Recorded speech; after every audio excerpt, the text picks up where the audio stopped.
Hi everyone, my name is Joseph. I'm a physiotherapist and today we're going to talk about rhabdomyolysis. We have a previous video that was shot and where a kidney doctor was actually explaining to us about what rhabdomyolysis is. So I've put that into the chat, so if you guys are interested you can click on the link there and have a look at the video later after this session. Right. So in terms of rhabdomyolysis, just a brief summary of it. We have seen a few cases of it being reported in the news recently, where these young girls or young people, alright, they attended a spin class and after that they developed this rhabdomyolysis, and they were actually admitted to hospital for serious complications. Right. So the kidney doctor was actually explaining. Right. What it is, basically rhabdomyolysis is a breakdown of the muscle tissue and it releases this red proteins called myoglobin into the blood. Right? And all this myoglobin, as it goes to the kidneys, it can kind of clog up the kidneys and jam up the kidneys so that it cannot filter out the additional toxins that it needs to filter out, right? And eventually that can lead to kidney injury or to injury to the heart. At the same time, the breakdown of the muscles itself can lead to swelling in the muscles that can cause compartment syndrome, or it can lead to weakness and pain in the muscle itself. Right? So what causes rhabdomyolysis is actually there's many different causes. Basically anything that can cause a breakdown in the muscle can cause you to have rhabdomyolysis. So things like having a car accident, right, or a change in unable to cope in change in temperature. For example, when people have heat stroke, you can actually get rhabdomyolysis. But the one that we're interested in today will be the one that is called exertional rhabdomyolysis, or in the sense the rhabdomyolysis that you get when you engage in intense exercise, or if you haven't been exercising for a while and you go into to exercise, right? Or if you have been exercising but all of a sudden you increase the amount of exercise too much, then that's when you can actually get this exertional rhabdomyolysis. Right? So in terms of rhabdomyolysis, I'm going to talk about the recovery process, and later on Sufian will be sharing with us about how to prevent it in the first place. Okay? So rhabdomyolysis, in terms of the presentation, you will tend to have a lot of pain, swelling, right? You may be having compartment syndrome, and the signs and symptoms of a compartment syndrome, pain and weakness in the muscle tissue. You can get numbness and those kind of nerve sensation further down the injured area. Alright, so for example, in this case of the spin class, after the spin class where they were going at it for very high intensity, you might get a lot of tension and pain and weakness in the quads, and you might find that you get some numbness going down the leg, right? So at your feet, at your toes, you might get some numbness as well, right? And frequently, what's the thing that get people worried and going to the hospital where the urine starts coming out with red or brown urine, and that is because of the myoglobin that's clogging up the kidneys and is trying to excrete it. Right? And together with that, in the hospitals, you might have changes in your electrolytes in your blood. Alright, that can cause to other complications in your other systems. Right? So in terms of recovery, the first step is medical recovery, as what Dr. Francisco mentioned in the YouTube video. Right? The first stage will be a lot of hydration, so intravenous hydration to flush out all the toxins, and this can take a few days to a week or so. Right?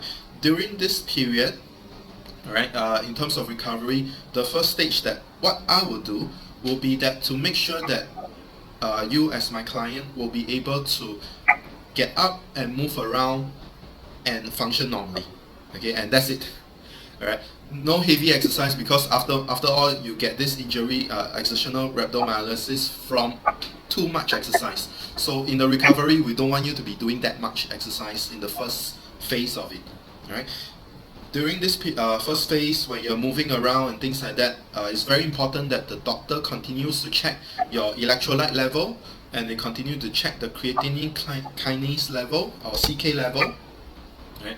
And they continue to monitor the presence of myoglobin in the blood, right? And as they get better, the CK levels get stabilized. There's no longer any urine in the blood. You can move around as per how you need to take care of yourself. You will come to the next phase of recovery, and that will be coming to a phase where you start getting back the full range of motion in terms of the joints that's affected, right? So for example, all right, let's say army, all right, somebody who just went to army, hasn't been exercising for a while, they might be doing a lot of push-ups, right? Too much push-ups, they might be having some rhabdomyolysis at the shoulder. In that case, when it first, after the acute phase 1 recovery process, next stage you might find that they can't get the full range of the shoulder because the muscle is still in an injured state. Okay, so while it's still in an injured state, what we'll want to do is to make sure that you get the full range of motion. So we'll get you to move gently through the range of motion as much as possible without pain, right? And of course together with all the associated joints. So in the case of the shoulder, I want the shoulder blade to be moving well as well. I want your elbow and your hands and wrists to be moving well as well, so that the whole chain along you'll be getting the correct movement. At the same time, I might also check the neck to make sure that you are not overworking the neck as well, right? And from there, you will also be I'll also be checking with you in terms of your symptoms. So the urine, will want you to still have the doctor to check your blood electrolyte level, all right, every week or so at the very least, right, until it's stabilized and it's back to normal levels, right? So once you're able to reach full range, all right, without pain, without all the associated signs and symptoms of the compartment syndrome and things like that, that's when we'll move on to phase 3, and that's when we restart a gradual supervised program back to the kind of training that you'll want to be doing. So in the case of the gym classes, spin class and things like that, a lot of it will be focused on the lower limbs, or in the example that I mentioned, a person who went to army and got it from push-ups, you want to slowly work towards getting back to push-ups. Alright? And it has to be gradual and progressive, and during this whole process, we'll want to make sure that you do not overstrain yourself, and you do not go too fast, right, in terms of the progression of your exercises, right, which is one of the important points that actually helps you to prevent rhabdomyolysis in the first place. Okay, so moving on from that, other than recovery itself, all right, the next important thing is actually prevention. All right, and for that I will hand over the mic to Sufian, who's an exercise fitness professional and also an associate lecturer. All right, Sufian, please. Thank you, Joseph. So so looking at the whole idea behind rhabdomyolysis, it's and going from an exercise exertional perspective, intensity is actually, it varies between each individual. So I know in the recent news, specifically they talked about spin classes. So it's not that spin classes elicits rhabdomyolysis. Basically, any high intensity effort, or perceived high intensity effort, can actually cause you to have rhabdomyolysis as well. So what I mean by perceived, right, is because, like I said, like what Joseph mentioned, so the pathophysiology of rhabdomyolysis is still somewhat unknown. But what we do know is that because ATP, which is our the currency that we use for our energy, right? It affects the intracellular activity within the muscle itself. So what happens is, if you exert too much, obviously you're going to use a lot of ATP. And then, regardless of what exercise that you do, if it's too intense, right, and your ATP is used up pretty quickly, and what happens is, with the whole ATP being used up and it affects the intracellular activity, then that's where rhabdomyolysis can come in and it can occur. So the idea is, the thing is, when we exercise, the response to exercise is actually the same for almost everyone. Your creatine kinase actually comes up. You get the same sort of acute exercise inflammatory response as well. But the thing is, if intensity is the main big factor, right, then everyone will have rhabdomyolysis. But the thing is, if you're not so fit, or should I say fit, and if you are not ready for such high intensity work, then obviously you're going to have a high chances of getting rhabdomyolysis by exertional activities. So the whole idea is to know what is the right intensity level for you. So I'm going to take it from a two different approach. One is to look at someone who tends to exercise quite a bit. So you have your gym bunny who works out almost every day. Okay, Monday to Friday, or even Monday to Sunday, right? They have to move around. They have to be active. So sometimes they will do high intensity work almost every single day. They will do like boot camp, that kind of thing. And I will look at it also from another perspective, which is someone who does not exercise often or regularly, and then the first thing they do is that they straight away do something that's of high intensity or high intense effort, which then can lead to the rhabdomyolysis symptoms. Okay, so I'm gonna talk about the first scenario first, and how do you want to prevent that? Okay, so if you're someone who really exercise regularly and you're really at a very somewhat fit level, you want to look at your recovery metrics. Okay, so there are a couple of things in my practice, and from my understanding and also research, is to look at how well you are recovering. Okay, so I know some of you out there who are listening to this, you like to do your HIIT, right? Whether it's F45, your boot camp, that is fine, but you need to vary your intensity. Okay, and one of the things that you can look at is actually your resting heart rate. Okay, so for me, when I work with my clients or my athletes, I usually look at their resting heart rate on a day-to-day basis, because when I work with athletes, they train all day, so they are in a scenario where they have to be active almost every single day. So looking at their heart rate, right, I will see whether they are recovering well enough. So how do you know this is you have to find a way to measure it. So either most of the time we have like a smartwatch that measures your heart rate. That would be a good start. So if you can, try to look at your heart rate the first thing when you wake up. Okay, so looking at your heart rate, right, find a baseline on what is your baseline heart rate for the day.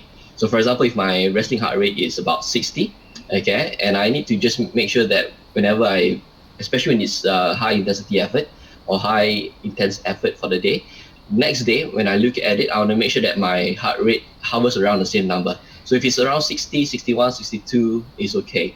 But if it goes up to a very high number, for example, like maybe 70, which is a plus 10, right, of my resting heart rate, or it goes up to like a 75, I know my heart is still recovering in a way.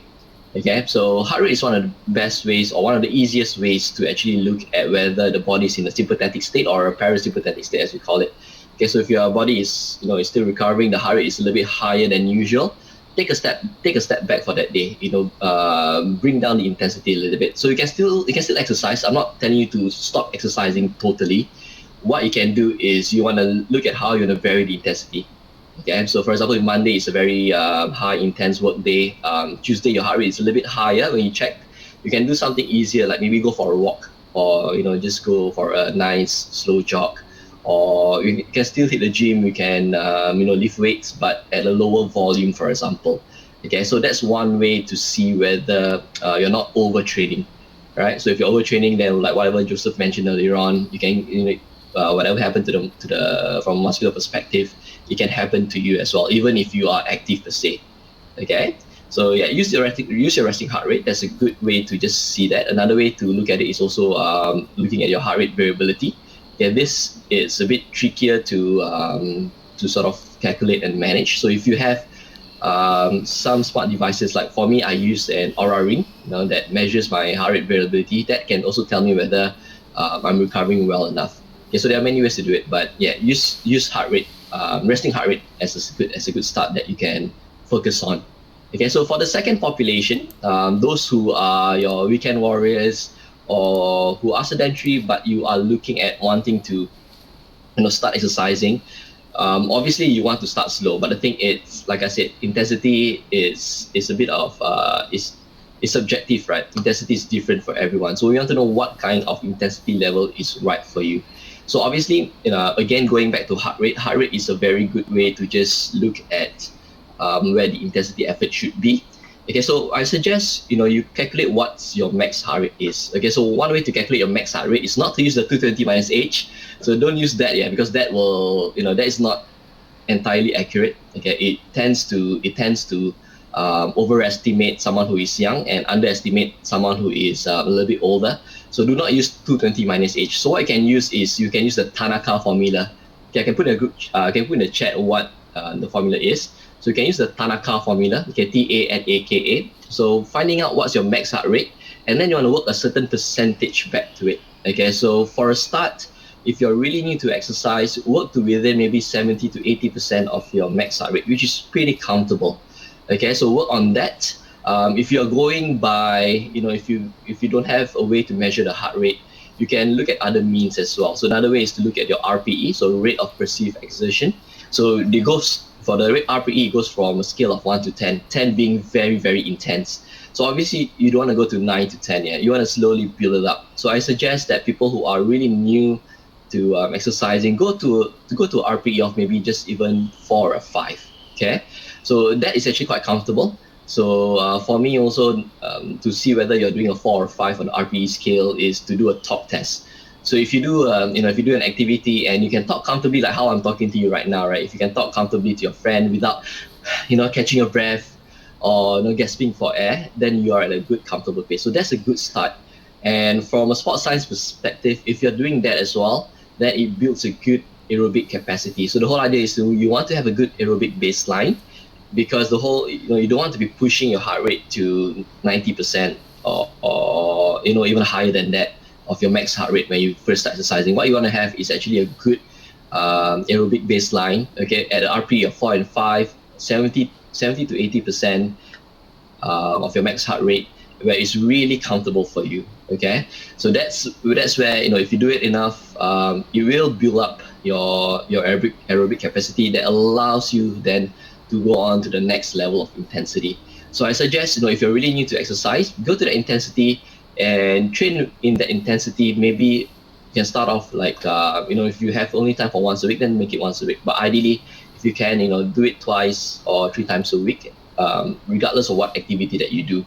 So whether you do your boot camp, or you like to do your cardio exercises, your walks, your runs, your cycle, use that as a gauge. Yeah? So either, again, RPE 4 to 5, where you can comfortably talk to someone, or if you have your heart rate monitor with you, whether your Garmin watch or your Polar, whatever, or even your smartwatch that measures your heart rate.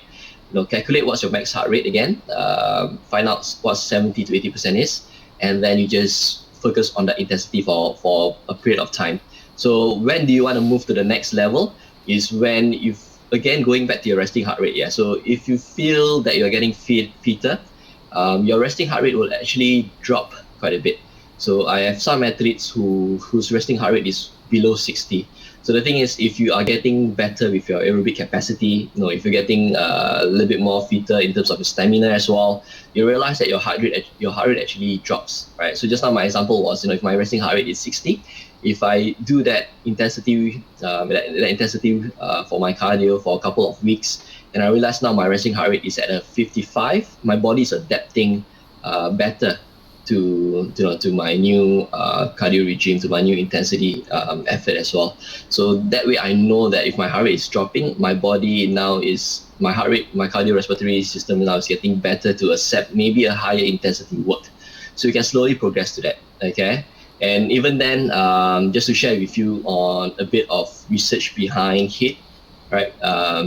when I look at what's an effective dosage for HIIT, you want to make sure that you don't exceed more than 30 minutes, okay, per session. So this goes from the research of some of the top sports scientists out there who looks at HIIT. So people like Martin Boucher, who's a French sports scientist who specifically looks at HIIT. So from his studies, he found out that you shouldn't be doing too much of HIIT within a week itself. So once or twice is good actually, and you don't want to go beyond 30 minutes, because beyond 30 minutes as well, then you have a lot of diminishing returns. So anything that you do beyond that actually will be counterproductive to your health and to your fitness level also. So 30 minutes seems to be like the sweet spot, the maximum that you can do to elicit the right adaptation to your exercise regime. Okay, so that's my take for those who are looking at exercising almost every day, to make sure that you're not overtraining. So vary the intensity, like I said. Look at your resting heart rate as a guide. Okay, so once more, if your heart rate is above average, if your resting heart rate is a little bit higher, bring down intensity so you can still be active, but don't do something that's too strenuous for you. Okay, and if you're really new to exercise, work a little bit more on your aerobic capacity. Okay, your aerobic baseline. So work at 70 to 80% of your max heart rate. Work at maybe a 4 to 5 RPE on the RPE scale. Do it for maybe about 2 to 3 times a week. Build a good baseline first before you then move on to the next level. So yeah, I hope this information helps you to plan a smarter program, I would say, and that you don't overexert yourself too much. All right. So yeah, back to you, Joseph. Thank you, Sufian.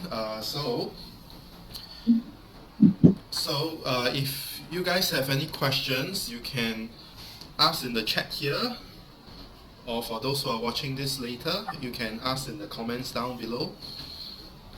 Right. So, and we'll get back to you as soon as we can. So, but currently, right, Sufian, I would still also ask you a question. In terms of the type of exercises that they will do, does it actually matter in terms of preventing this kind of rhabdomyolysis? So in terms of all the the heavy lifting kind, or more aerobic exercise, or should there be a variation in terms of what exercises they do? A good question. In my world, you want to have a good mixture of both. If you're looking at someone who's really new to exercise, I would say doing a little bit more aerobic work would be good. So aerobic work, in that sense, it can be anything, with be it from swimming, walking, jogging, cycling. Okay, you can still apply the same RPE that I talked about, or within the same percentage of the max heart rate. And the reason why I want that kind of work done, right, for your aerobic work, is because from a cardio perspective, it helps to improve your capillarization. So as you exercise in aerobic work, your capillaries, you actually branch out more capillaries. So I don't want to go too technical on it. But what is good is that when you have more capillaries as well, then it's easier. It's like how do I have an analogy? It's like having highways around your body, right? All the expressways. So you're creating more roads in your body. You get creating more expressways to allow more nutrients and blood and oxygen to go to your working muscles later on. So I would always suggest doing a bit of aerobic work. If you're really new to exercise, doing a bit of aerobic work for a start, to get that adaptation, so that when you go on to your weights exercises, then it helps to complement it as well. So because most often than not, from my experience, a lot of people, they like to do pretty high endurance work even when it comes to lifting weights. So they will do probably like an hour or 45 minutes even, right, of just keep lifting weights. So it becomes it's anaerobic in a sense, because it's short bursts, but at the same time, because of the prolonged period, right, which is 45 to 60 minutes for a lot of people, and usually that's the time that they spend in the gym. Having a good aerobic baseline, having good capillarization, building that network of roads in your body actually helps you to recover better as well. So in a way, when we talked about rhabdomyolysis, from a perspective of rhabdomyolysis, the important thing is to make sure that you're allowed to recover well, and that's really, really important. So you need to be able to have a good capacity to recover well, in between the days of exercise as well. And that's why I think it's important to have some aerobic work within your exercise program for a start. When you get any questions in the comments, we will try to answer as soon as possible. But otherwise, this is the end of the talk. We hope you have learned something from this talk, and we hope that you continue being healthy and happy. Thank you everyone for listening. I'm Joseph and he's Sufian. Alright, so hope to see you again soon. Like, comment and subscribe below. Thank you.